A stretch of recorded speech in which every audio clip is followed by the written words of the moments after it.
talking to me? Backwards Star Galactica. No! Stop fucking up my intro. Hey! This is Backwards Star Galactica, a show where we watch a show backwards. Oh, God. Was that good? No, it wasn't good. Do it again. What was bad about it? Do it again. Okay.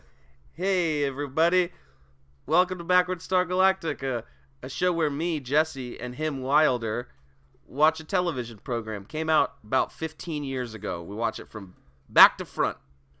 And that's the end of that. It was, somehow that one was worse. Yeah, well, I'm not doing a third. That's not in my contract. Welcome to the program. Here we are. This is episode... 13?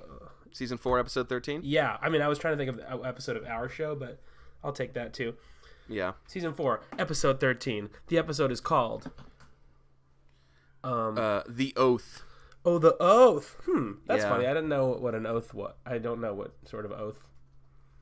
Well, I actually wrote down in my notes. I mean, this is the one of maybe the first episode where they say the title of the episode several times. Oh, so here's the thing about what happened during this episode. I didn't really pay a lot of attention to it because it was very boring to me. It was a boring one, and it was hard for me to keep paying attention to it. First of all, you are a baby. We have an obligation to our fucking fans, our many millions of fans. I'm just saying that, like, if I had to do a book report on it, it wouldn't be a book report because it's not a book. But if I had to do a book report on it, I wouldn't get like an A+.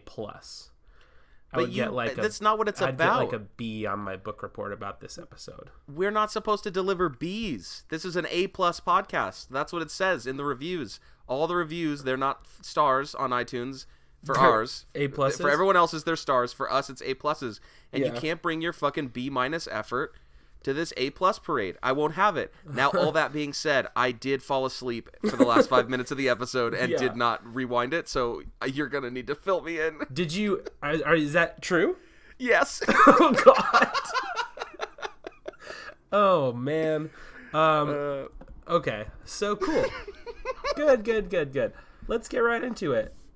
This is a show. It takes place before the last episode, which is when, in the last episode, there was a mutiny that was in the thick of it. This episode is about the origins of said mutiny. We had a lot of the same characters, except there was one person who I had never seen before, and she was the girl talking to Tublord. Who is that? Okay. Yeah, I mean, I can't wait to talk about that scene because that was the best scene in the episode. It was so good. She also mentioned something something they used to do together, and she called it shootin' pyramid. Yeah. You better fucking believe I wrote down shootin' pyramid. Yeah, same. What's that? You know what? It's dumb that I didn't look before, but I'm gonna just Google it because we might be like, "What's that? A space game?" And then one of our many fans will pop on Twitter and be like, "No, stupids." Yeah, we got lots of fans. Oh, who can keep track? That was about the only new character that I saw in this episode, right? Yeah, I mean, I'm gonna start counting, and I'm just gonna tell you, I'm gonna give you right away an early leaderboard for me. I'm gonna start counting the room full of rabbling. Like senators, a character. That's a character to me, and they're my favorite character. Fine. They're pretty good. Did you notice that in their little room, there's a bunch of microphones in the middle of the room? Like they're all recording like some kind of cool conference call. Yeah, but they're all like old timey mics. It's it looks like they're all recording a shitty podcast, just like an ASMR, like. Ooh, I like to fall asleep to the sounds of many senators bickering unintelligibly about political matters that I am unfamiliar with. And that's what they're doing in there all the time. That actually would be a good way for me to fall asleep because, I mean, you put you right to sleep. It sure as fuck did. Also, I got maybe a hit on Shootin' Pyramid. Oh, you got a hit? Maybe. Oh, okay. Go on. Let's hear it then. Go on. Oh, see, okay, but wait. Here's the problem. So no then. I got two things. Okay. Uh-huh. The first thing that pops up is the Wikipedia for shuffleboard, and that makes sense because you're sliding into a pyramid. Yeah. Oh. But if I go like 3 down, there is something called Battlestar Galactica Museum.com, which looks like a wiki, but they like couldn't do it. But I'm not going to click on it because of spoilies. So that's the problem. So it might be a Battlestar Galactica game. Yes, it says Battlestar Galactica Museum.com/pyramid, and then I will read. I am going to read. No, I don't want to read. No, you can't. You got to get out of there. I don't. Because it's gonna fuck me up. I'm closing the tab. The tab is closed, and I threw my computer in the garbage. It's done. Okay, cool. I was gonna say, yeah, get rid of everything that you own. I think it's infected. That's how you clear your browser history. That's what I learned in 8th grade when I took a computer science course. Is they were like, your computer has these cookies. You give them your cookies. Yeah, and it saves your cookies because it's a little cookie thief. That your computer is a cookie thief, and if you want to get rid of all your cookies because you don't want spoilies, you have to throw your fucking computer in the garbage. That's where your cookies go. Yeah, you dig a big hole, you put everything inside, you put yourself in it, you bury yourself alive, you're dead. My plan has succeeded. Oh, damn. Got me again. Got me to kill myself again. So, luckily, I'm a you Cylon. have room full of babbling senators as your leaderboard. That's my favorite character. Cool. I got a couple of shit list specials. I'll tell you who is right at the bottom of it. Specialist Gage. Do you remember him? He's a new character that we met this episode. Yeah. He's the one that's like, he's the other guy in the CIC. Don't know what that stands for, by the way, but I did hear them say I don't even know what that is. I've never heard that before. So that's like the big like Cylons in charge. Cylons in Cambodia. Cylons. No, it's I'm telling you right now, it's the command center. Nope, it's the command center, so it's none of those things. Command inner Central Intelligence Command would be my guess. It's Cylons inside Cyclones. I think that's a done deal. Cylons inside Cyclones. Specialist Gage was trash. What was the exchange he had with Starbuck that was really very stupid to me? He had like a little tiff with her. Yeah, I don't know. Do you remember? But I gotta and he had be some honest. like shitty ass line. But I forgot it because I didn't write it down. Because I was like, I'll remember it, and then I didn't. I also didn't love Starbuck in this episode. No, she wasn't great. She was on my shit list. She did that. She was acting like a maniac in this episode. Yeah, she throws cereal at a man. By the way, at Smiling. Hot Dog himself. Hot Dog, dude. I would like to say, and Nacho. by the way, did you hear her say Nacho a bunch? Yeah, I did. Speaking of Hot Dog and Nacho, I would like to say that in the last episode, you accused me of being bad at nicknames. Let me tell you who's bad at nicknames. Yeah. Whoever writes this show. Agreed. Hot Dog, Nacho, Boomer, Athena, these are just outrageous. Bad. No, they're bad. They're very Tub bad. Lord, I mean, we gave him that name, but still. Did we? Yeah, maybe not. Tub Lord BTW there's like something special about Tub Lord. Like there's a reason he becomes a Tub Lord. He's a little sexy. Is that what you're referring to? That obviously is what I'm referring to. I think he is a little sexy. Yeah, I would kiss him on his lips. But there's a thing about Tub Lord. Like he's at one point, Athena mentions that it is like she says something and she goes, "Especially you." Like there is something about Tub Lord. Like he's got like the force is strong with Tub Lord. You know what I'm saying? Like he could be a chosen one. And okay. And I gotta say also, we get another reference to his being like a professional athlete, and we'll talk more about that later because I really want to get into it. But they did find a good actor to look like generic white athlete. Like that guy does look like. Oh yeah, big time. Like I wouldn't be surprised if he was a real football player because he's not great at acting. Yeah, oopsies. He sure isn't. But he's a sexy little boy, and he's got the truth. I did not like Lee in this episode either because I wish he would just wipe the fucking blood off his face. Shit list for that. He's walking around all goddamn episode with like a little spray of blood. That is how you contract a bloodborne pathogen. That's unsafe. Also, there's like a scene where Starbucks makes out with him for like 1 second, which was a very strange scene. That was another like she's still married to. She's like married to Tub Lord, but yeah, I wouldn't have just grabbed a man's face and kissed him if he had blood all over it. Yuck! You know what I'm saying? Well, that's a yucky. That's a yuck patrol. I would call him the yuck patrol. Ring, ring. It's Wilder. And answer the phone. Who is it? Oh, it's Wilder. Oh, hey, yuck patrol. You know, I'm good. Who called who in this situation? You really I don't understand what you're saying. I lost I lost my scene. Yeah. It's right for the best. I don't like that when during that scene, she smooches him, and then he's like, "What's that about?" And she's like, "Take a breath. Feels good being alive." Yeah, it was really weird. Did she? Because maybe because she doesn't know if she's alive. Look, here's what you don't understand, Jesse McGrath. Starbucks is going through a lot right now. Okay, she found her body burnt as bread on the ground, and she doesn't know if she's alive or dead. Someone, even like Hot Dog or Nacho or Beeswax or whatever these motherfuckers our names are, was like, "You who even knows what you are?" What was that part?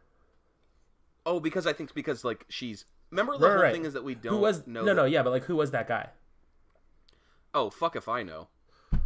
So I don't remember anybody. Everyone seems to be aware that she's like a Zombo. She's Dr. Zombie. I'm telling you, there must be some moment in either like that happened recently, I feel like, where everyone gets put on fucking Front Street, because it seems like everyone just learned who's 21 Cylon. Front Street. It seems like they were haters, and they might have forgotten what happens when haters try to front. Yeah, they get fucking stepped to. Yeah, that's the thing. Yeah. Big time. So Starbucks is going through a whole lot, and she's just struggling. She's struggling through it. Hot Dog and Nacho are in the house. And as far as shit list and leaderboard, I guess Hot Dog, I didn't really care for him. He kind of looked like Rich Jeff. Who is someone that we know. Yeah, why don't you explain to life. I don't have time. They'll figure it out. Just Google Rich Jeff. Yeah, you'll get probably Richard Jefferson, NBA player, but that's fine. Also, we get. I thought, I really super duper thought we were gonna make it through the whole episode without Gaius, but boy, he managed to pop right the fuck up, huh? I can't tell when Gaius's scenes are being played for comedy, like he is, like I can't tell if it's like supposed to be a joke how shitty he is, or he's just that. You know what I mean? Like when he's being shitty, are we supposed to be going like, "Oh, classic Gaius," or are we supposed to be doing what I'm doing, which is like, "Goddamn fucking Gaius"? Yeah, he says it. He says when the president shows up, he's like, "Have you come to pray?" And it's just like, God, get the fuck out, you corny ass piece of shit. But now, get out of here. There is one thing I will say in defense of Gaius. Ooh, new segment. Okay. Nope. Defense of Gaius. It's vetoed. Go ahead. I don't even like him very much, but I will say this: there is when he's talking to Galenhole, he's like, he says something about like it seems like he's being told to leave. Like he's not exactly abandoning the ship. It seems as though he's being told to GTFO. It's true, but it's also one of those situations where I feel like if he was like, "No, I must stay," they'd be like, "All right, fuck." This girl that's like into Gaius, oh my god, she's too much. If you're interested in this actress, if you'd like to see her get killed, you can watch the first season of Bates Motel. Oh, cool. In which spoilers she is killed. That too. Yeah, spoilers. Yeah. So, what do we... Do you got any more leaderboard shit list? I don't think so. I think we're pretty squared on that shit. Shall we switch over to a word from our sponsors? Oh, well, I hear the horns, so I mean, it feels like we have to. You hear them coming across the mountain tops? Yep. Right across. And the frothy seas, too. Let's do it. Today's episode is brought to you by candy or snack bags that are easy to open. God, fuck yes. Isn't that the stuff right there? You know, oh, God. When you're trying to open a bag and you can't do it, and it's like, what am I fucking doing here? Yeah. And then sometimes you get like a Sour Patch or a Lay's potato chips, and it just breezy wheezy right open, and that shit is the tits. If I have to get a tool to open it, and I count my mouth as a tool, like it's a very good tool, and I'll count it. But if I have to use a tool to open your bag, I'm gonna throw that in the trash. I have no interest in that. Oh yeah. So I'll extend this. I'll extend this to like soy sauce packets. Oh my god! If I am struggling to open just last night, I was struggling to open a packet of honey. I'm often eating. I'm often eating packets. Were you just like slugging packs of honey before bed? What were Yeah, you doing, duh. friend? Of course, that was my dinner. I had 7 packs of honey for dinner, and I couldn't open one of them, and it was hard. I take a soothing honey bath before bed every night, but I fill it with little packets that I stole from Pete's. Where do you think I'm recording this episode from, friend? I'm in a bath full of honey right now. I had to take a knife and saw it open, and I felt so stupid. Just to watch it slowly like ooze out of the little package. It was outrageous. Oh man. And then I didn't make a proper cut, so when I'm trying to squeeze it on my roll, I was eating it with a roll. It got all over my fingies. I got all sticky. I had to once you have the afterwards. Once you have the honey stick on your fingers, that you forget it. You're sticky for weeks. Oh, it's done. Wrap. It's like glitter. Yeah. Or syphilis. Yeah, it's like fucking sand from the beach. You know, it's just once it's on you for life. Yeah, and like I think what I'm really trying to say is it's great when bags are easy to open. Yeah, you know, I actually sent you a picture of this, but I recently sampled some of the Doritos Crunch Nuts, which if you are looking for a really horrible snacking experience, please just go ahead and I brought them into a movie. I went and saw, it's unimportant and I don't remember, so I went and saw a movie. And I was with someone who very much enjoys snacks of all types. Sure. And I was like, hey, want to try this weird snack? And she was like, of course. And she had one and then was like, I don't think I'll have any more of those. So it was a bad snack experience. But I tell you this to tell you the most important part, which is it was in this goofy little cardboard container. It was like a half box. No, it popped. That sumbitch popped right open. I couldn't get that thing open fast enough. It was nice. It had a nice, satisfying, perforated kind of tear. Oh, I do like a nice perforated tear. Oh, yeah. Why are some soy sauce packets not perforated? Why is soy sauce so fucking hard to get out of the package? It's absolutely outrageous. Can I tell you another experience I have with that? Is a lot of times and this is not the packaging's fault, but I guess just like a user error somewhere along the chain from like factory to me. A lot of times I get soy sauce packets or Asian food in general, and all of the condiments and whatnot are like pre-greased. It's like somebody already tried with greasy fingers to open the package. They're slipping and sliding all over. I can't get a handle on it. It's a nightmare. Or the perforation is like too low into the packet that if you open it, it's going to spill. Yeah, which is really. If I worked at the soy sauce factory, if I worked at Big Soy Sauce, I would be playing little goofs like that all day. I'd be putting the perforations in all kinds of weird spots. Yeah, or filling it with honey, and just like that's a good trick what a surprise! But it's like it's so much better that way than the other way around. Like I'm never gonna be like, oh man, honey. But if I was opening some honey to pour on my roll and it's like, oh man, soy sauce, I'd be furious. Just dumped a bunch of fucking Kikuman into my goddamn, like, yerba mate tea or some shit. Yeah. Oh, yuck. Well, that was a good sponsor. Good job. Thank you to our sponsor. Yeah. Please send us a bunch of money and or candy or snack bags that are easy to open. You can reach us at just like M&M's Street. And Sour Patch and like Twix bars. Yes. Just give it to me. Like a packet of Del Scorcho sauce or something. Oh my god. I can't believe you. Okay, anyways, let's get back to it. We have a fucking job here. The episode begins with something. Peggy the Peg Leg and President Tom are hopping around. Peggy's leg is bothering him, which is, like at the end of the next episode, he dies and he's like, I can't feel it anymore. Yeah, they really like draw out this scene where he's like digging. He digs into that little musket he's got on his fucking kneecap for a good long while. Yeah, and when you say musket, what do you mean? I mean is, the little cone he's sporting. Okay. Do you know what a musket is?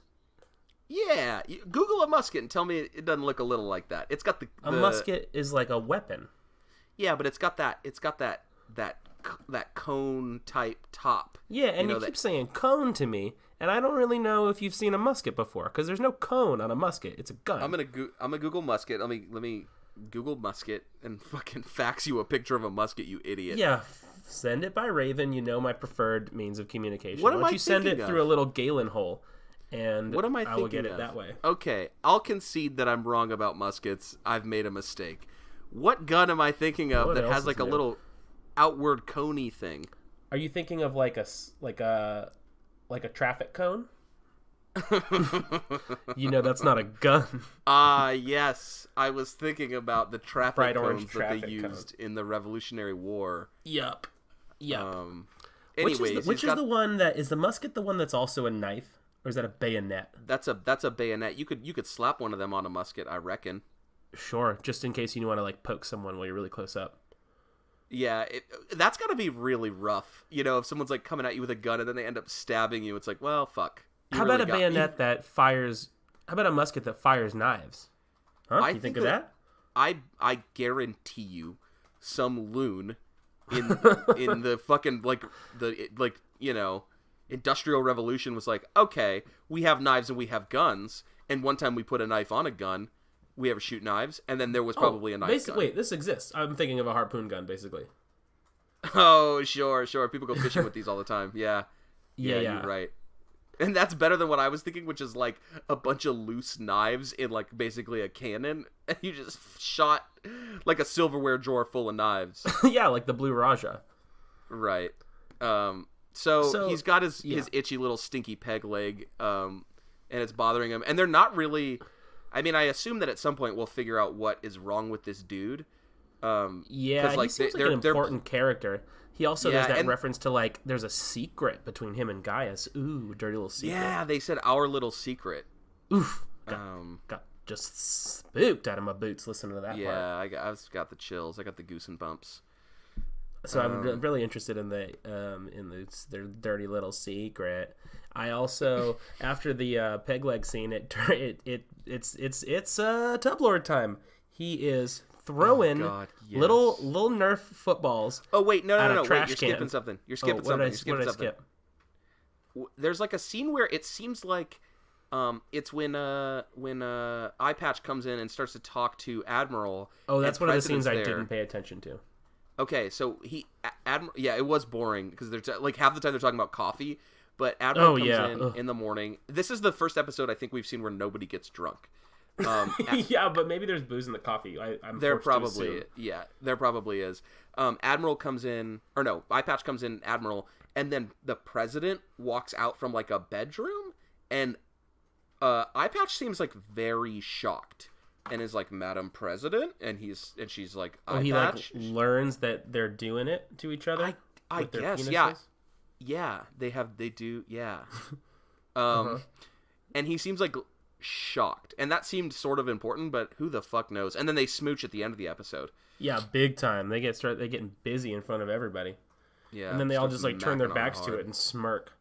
Yeah. Okay, so go back to Tub Lord. Good. So then he's playing some Nerf football. It looks like little Nerf footballs. He's throwing them at like a big tall trash can, and this rando other Hotzo comes in talking about shooting Pyramid, and he's like, Tub Lord's like, I can't believe this was my favorite. He's like, I can't believe this used to be important to me. Making the shot, winning the big game. First of all, making the shot, not a thing you say in football. Yeah, you're not making anything. You're slamming it against a wall, you freak. He also specifically said in his big dumb speech that he didn't care about any of those things. Right. He was like, I just like the math. I'm all into that. I'm rock hard for that football science. My thing is, like, I have a couple questions. Number one, is what he's doing Pyramid? Or are we thinking these are two different games? Oh, interesting question. And my second thing is, so it seems like it has like he's either like a quarterback type fella or maybe like a pitcher. Like he's a thrower. He does a throwy. I think he's a quarterback because in his IRL tub, he was like, he's talking about like, oh, I don't know, maybe he's a receiver. No, because he said something about making a catch. No, yeah, I don't get it. In this little flashback, or no, not in this flashback. Maybe the writers don't know what football is. No, in this episode, he's like, I think it's a fake sport, right? Pyramid is a fake sport, and he was a champion pyramider, and that has something to do with throwing like a. It's like it looks like the one of the balls from football in his. I don't think so. In his like flashback interview. No, why would they say it? Hello, football star Tub Lord. Welcome to this interview. Yeah, football star Tub Lord. I remember that exact line. I think he was a fucking star. So you're fucking telling me that Pyramid is the name of this game? You're putting your mouth your money where your mouth is. I'm gonna go ahead and call it a McGrath big fact. That fucking game is called Pyramid. Yeah. Oh yeah. Well, but here's what turned out to be a Wilder Shaw wrong fact, by the way. I was saying like maybe Cylons aren't robots and that they're just like a different species. No, they're definitely robots. They're talking about hardware and machines and. Yeah. I was wrong. Of course. What else is fucking new? Oh my God. Wait, so fucking what I'm interested in is this dude throws. He definitely throws. But in that interview where we see him when he's talking about math, everything is iced except for his arms. Did you notice that? Yep. He also is only talking about making catches. He's like making the perfect catch, the science of a perfect catch. Do you think that when they were writing the show, they were like, okay, it's on Sci-Fi, and it's a big-ass nerd show for big-ass nerds. Yeah, they don't know fans about football. Right, so like, how could we make it cool? Oh, what if he only talks about the math of the sport? What if he's the first professional athlete to only care about math? Yeah, and they think all these little Sheldons out there are like, I never thought of sports that way. Yeah. And every time he scores, he says bazinga, do you think? I think that is what happens. How many people do you think we've isolated and offended so far? I don't know who's like searching on iTunes for Battlestar Galactica. I don't know who's listening to this at all. Right, but that would then not also enjoy, say, something like The Big Bang Theory, or whatever other thing I made fun of earlier. I wrote down the word racetrack. Do you know why? Oh my God, yes, because I don't remember. Because it's when he comes in the room when I keep forgetting his name. Not the vice president, who we haven't even talked about. Vice president is a dick. Vice President Tom? Oh, he's code. He's code. Yeah, they put him in jail and he just breaks right the fuck out. And goes and slams his dick on that boardroom again. But that was in the past. What's the guy's name? Starts with an L. Lee. That's when Lee comes in to the room with Starbuck, and he's like, Skulls, racetrack, everyone. Oh, yep, that's why I wrote that down. And then she gives him a kiss, and I wrote down Skulls, racetrack. We can't even make jokes about that one because that one did its own jokes. Yeah, nice job. Did its own jokes. That was just fun for itself. And then it seems to me like the rest of the episode is pretty much just the same beat of they're taking over the ship. Laura makes that little speech. Yep. Which I couldn't even really hear. Like, they only play it over the comm mostly, and it's like very fuzzy and. Yeah, and like it also looks like she's in the middle of a fucking beatnik society when she's doing it. Everyone's all dressed weird, and she's like crowded around. She's wearing all these like hippy dippy clothes. Yeah. Galen, it seems like Lee has like a little moment with Galen at one point where he's like, "Why you doing this, Galen?" And Galen's like, "Oh, I don't know what he said, but he said something." Nice. So this is a good analysis. Recap. Yeah. And then it ends with Felix the cat sitting in his chair, like getting ready to mutiny. That's what you missed. Right, and I definitely. It just seems like a lot happened in this episode, and that's probably because I didn't pay attention to a lot of it. But it was not exciting to me. I like the part where Admiral William shoots a guy in the head. No. Can I tell you what I think? Why this episode was so boring to us? Go on. I think because it sort of had.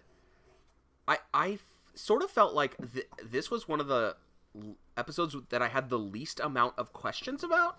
Like, none of us, there was not a lot here that we didn't super understand except for shooting Pyramid. It didn't throw me off, and I didn't understand who that girl was that was all about, that was talking to Tub Lord. Right. But other than that, I felt like I basically understood everything in the episode, and so I was just bored because I was like, well, where's the mystery? This is sort of a so far every episode for us. Like, we get to the beginning of a story arc, and then we understand it all. And it's then, like, so I feel like the next episode is going to be like maybe towards the end of like another little mini arc. Do you think that this is why when people are writing fiction, they put like the climax stuff like towards the end and not the beginning, and all the boring like exposition at the beginning and not the end? Do you think?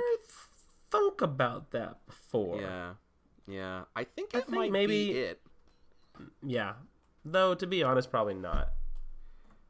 Look, you're talking to Dr. Fiction right now. And what I prescribe, a healthy dose of see you next week. How'd you like that? So we're ending the episode. Cool.